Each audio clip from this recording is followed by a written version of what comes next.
Right before the All-Star break, Isaiah Crash Out Stewart is back at it again, aka T Grizzly if he went to the gym and took steroids, is back with another crash out moment. Now, if you don't know this young man from Grizzly Gang, I don't blame you, because I didn't know who this nigga was until he tried to crash out on my league goat LeBron after trying to box out and accidentally elbowing him. Stewart and LeBron. Stewart is hot, and everybody's coming out now. Now this is ridiculous. Yeah, he must have caught an elbow or something, but oh yeah, he's got a lot of blood streaming from the side of the eye. Look, here goes Stewart. it was along the free throw line on the free throw. He's still trying to get loose.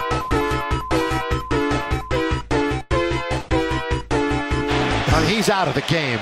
I'll never forgive Russell Westbrook for ruining the championship window that the Lakers had, but I will forever respect him for protecting my league GOAT from getting touched by a fucking role player. His name might be Stewart, but he is not a little nigga, because he is on that same type of time. And fast forward to today, and he punches out a random white boy on the Phoenix Buns in the parking lot right outside the arena, and an argument started between the two players, which probably went something like, "I'm from New York and I'm a bad boy Piston, you heard? Watch your fucking mouth how you talking to me, son." Well, now hold your horses. Listen here, buddy. I'm from Starkville, Mississippi, and newsflash, pal, I'm not the one to mess.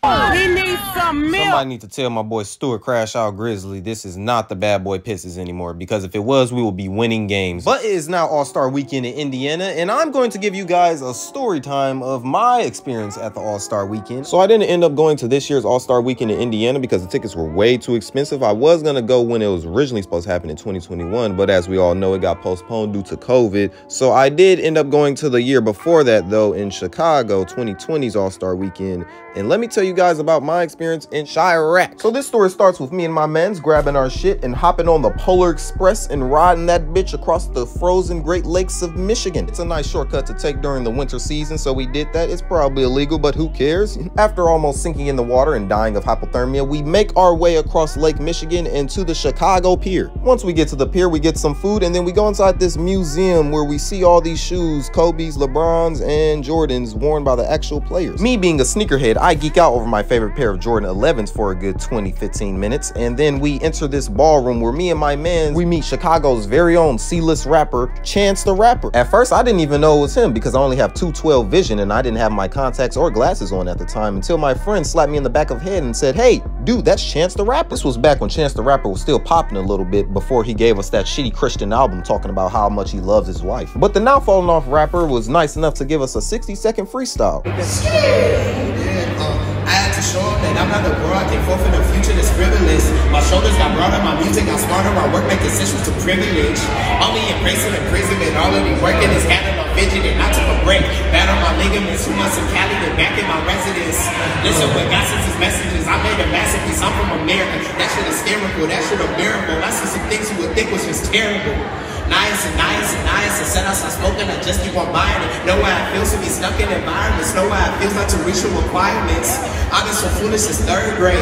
I remember stuck in a bird cage. Cigarettes, losing my voice in a slow pace. Marlboro Reds on my worst days, only sober on my birthdays. 20 trying to make an earthquake, just put down the lease on my first place. Still at home like a 3rd base, I ain't even got a workspace. Working where we try to serve at, surveillance on me, I can merch it. Only God scared from the surface, only demons coming in. Actually, it was longer than 60 seconds. I only recorded that much because it was pretty mid. I remember when people said Chance the Rapper was finna be the next Drake. Yeah, that aged like milk. After that, on our way out, we see a bunch of people waiting in line to meet someone, and it's a whole meet and greet to meet NBA players. One of them being the boy Spitter Miles Morales Mitchell, and everyone was waiting in line to take pictures and meet him.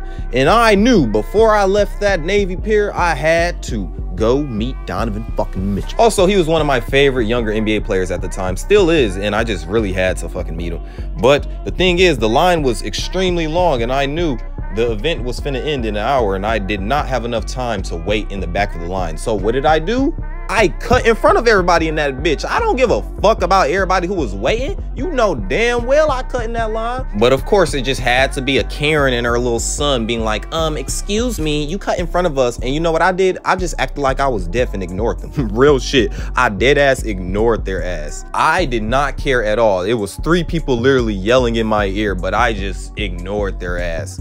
And they didn't do shit, because what were they gonna do? Put their hands on me? Because if they did, I would have smacked the fuck out of all the motherfuckers and got kicked out. But I was not gonna let that happen. I kept my cool, I stayed calm, and I just ignored them. And eventually they just stopped talking to me. My friend that I came with wasn't as big as an NBA fan as me, so he didn't really care about the players that was there, and he wanted to leave. But I was like, no, I have to meet this guy. He's gonna be a future Hall of Famer, and he's one of my favorite players. So I continued to wait in line. The line eventually keeps on moving, and then I'm the 3rd person in line. There was only 30 minutes of the event left, and I was like, yes, I finally made it. If I would have waited in the back of the line, I would have never got the chance to meet this guy. But now I'm the 3rd person in line, and I'm going to be able to meet my very first NBA player. Then the unthinkable happens. This was literally the last scenario that ran through my head when I cut in line, because I thought, oh yeah, they're probably gonna get a security guard, and then they're gonna make me go to the back of the line, or someone's gonna snitch and cause a scene, and then causing the event to probably end abruptly for a second. A fight could have broke out, you know, anything. But none of that happened. What ended up happening is Donovan Mitchell took one last picture, and then he looked at everyone in the crowd, waved his hand, and said goodbye. All that was for nothing. Me cutting in line, cutting in front of like 200 people just to be the 3rd person in line, and for him to leave 40 minutes early,